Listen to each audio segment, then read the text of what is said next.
ela se multiplicava. E com a multiplicação do conhecimento, um passando o seu conhecimento, a sua filosofia um para os outros, ela foi criando uma energia. E assim como as divindades, os corpos estavam no cosmos, como eu falei no começo do entendimento, né, sobre a origem dos anjos, né, que eles estavam no cosmos, e assim como a energia do cosmos criou um fogo que transcendeu na pedra, que transcendeu na pessoa que estava meditando, na pessoa que precisava, que está necessitada de uma luz, de uma libertação, para que renascesse a liberdade, a livre atitude, todas as beatitudes do Espírito, da chama desse fogo do cristal que estava nessa lâmpada onde as pessoas se reuniam. Então, quer dizer, era uma força humana que era energizada, algo que era oculto, entendeu? Essa energia dessas ideias, dessas pessoas reunidas, formaram um dragão oculto, né? Porque algo que era imortal, mas que era oculto, entendeu?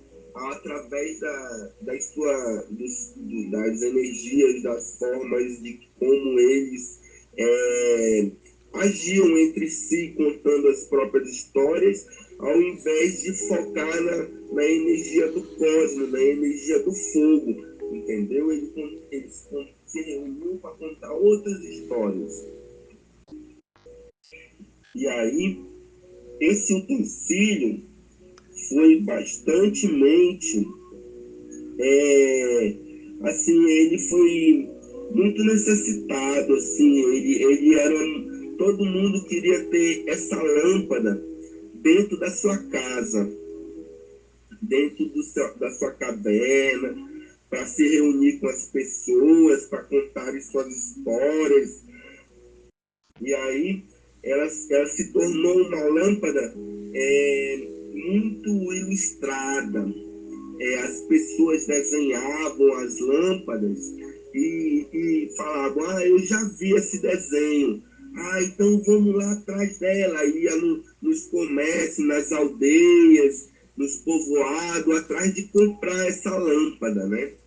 E aí essa lâmpada tinha um preço, às vezes era trocado por deuses, era trocado por comidas, era trocado por animais. Então, veja bem que a força animal, né, a força dos deuses, dos extras cósmicos, dos extras terrestres, as forças superiores, as forças das divindades, dos corpos celestes, né, sempre esteve envolvida, e a força humana também, ela que é o ponto de partida toda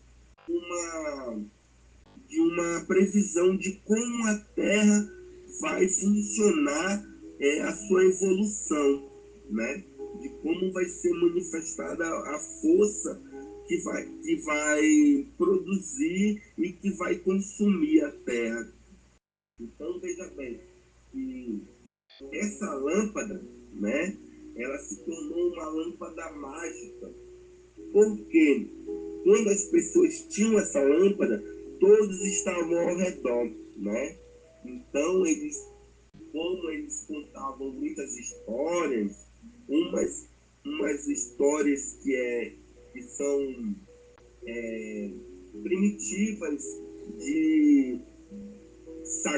do sagrado, as histórias que são primitivas, que são espirituais, que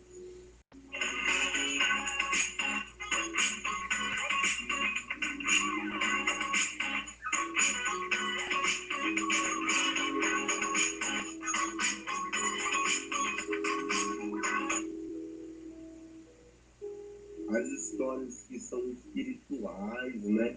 Então essas histórias eram representadas pelas esculturas de madeira, pelas esculturas de pedra e pelas esculturas de metal, né? Que eram extraídas da terra.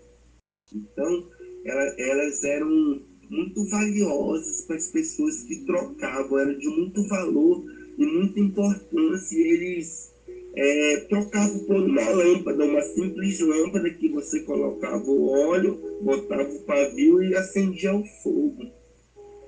Então, essa lâmpada também ela cresceu, né, com uma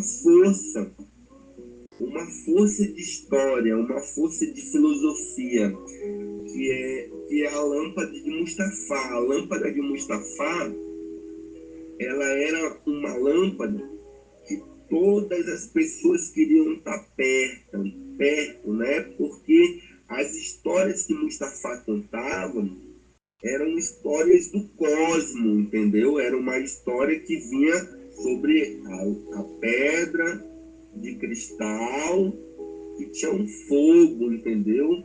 Então, essas histórias eram histórias de proteção, eram histórias de livramento, eram histórias de liberdade, eram histórias de quem era um revolucionário naquela época, que conhecia aquelas histórias de Mustafá, né? Então, Mustafá, ele tinha uma lâmpada que era uma lâmpada que todo mundo queria estar próximo, uma lâmpada mágica, né? Uma lâmpada que saía conhecimento, palavras, vidas, que era uma infinidade de ideias, uma infinidade de pensamentos, assim, de uma forma teatral, de uma forma artística, né, que unia todo mundo, todo o povoado. Então era uma lâmpada mágica, né? Essa lâmpada, ela foi perdida, né? Ela foi perdida.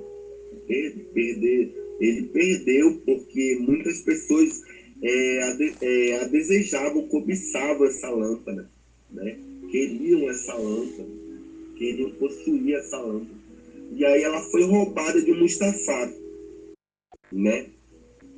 Ela foi capturada por uma pessoa que escondeu essa lâmpada e ela ficou por muitos anos guardada.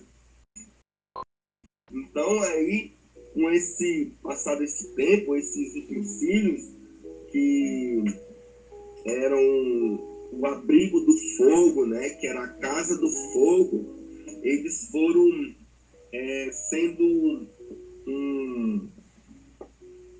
expressado através dos personagens, entendeu? Quem possuía aquela lâmpada possuía o fogo. Quem possuía o fogo possuía o espírito. Quem possuía o espírito possuía a pedra de cristal.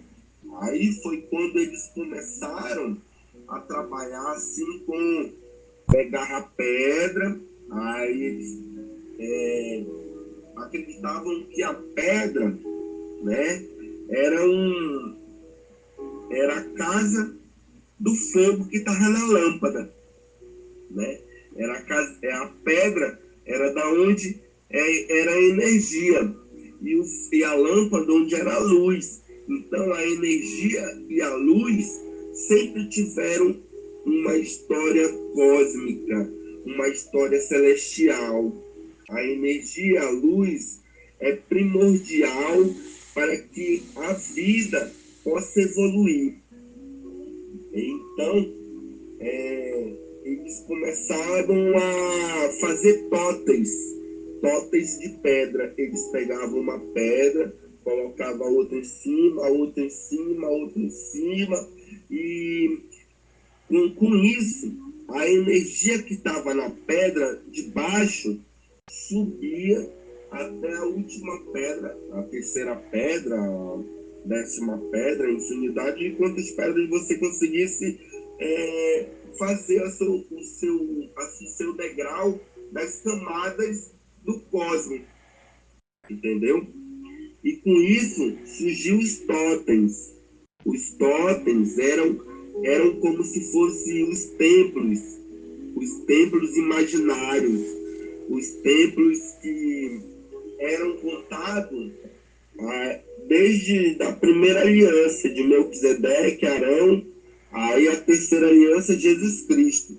Eram contados em uma dinastia, assim, de uma doutrina ensinada desde o princípio, né, de quando era cosmo, aí virou terra, foi criada a terra, do princípio da criação. É contada desde o princípio da criação essa história de que existe um templo, de que existe a luz, de que existe a energia, né? E aí existe uma força que é escura, né? Que não tinha energia, né? No cosmos, só tinha pedra e fogo. E aí tudo era escuro, tudo ao redor era escuro, tudo era no início não havia nada, tudo era trevas. E o Espírito de Deus paraiba sobre a face do abismo. Né? Então veja que o Espírito é um Espírito sem sombra. Ele não tem sombra, é um Espírito de luz. Esse Espírito, aonde ele estava, né, era na energia. E aí ele transcendia a luz.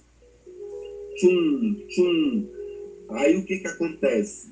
Essa luz era acendida num corpo, né, numa divindade, que, por exemplo, no meu universo cósmico, é a deusa Kali, porque é a deusa que é uma deusa oculta e que é uma deusa primitiva do universo cósmico.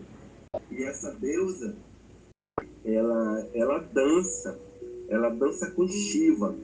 Quando ela dança com Shiva, né, é como se fosse um romance.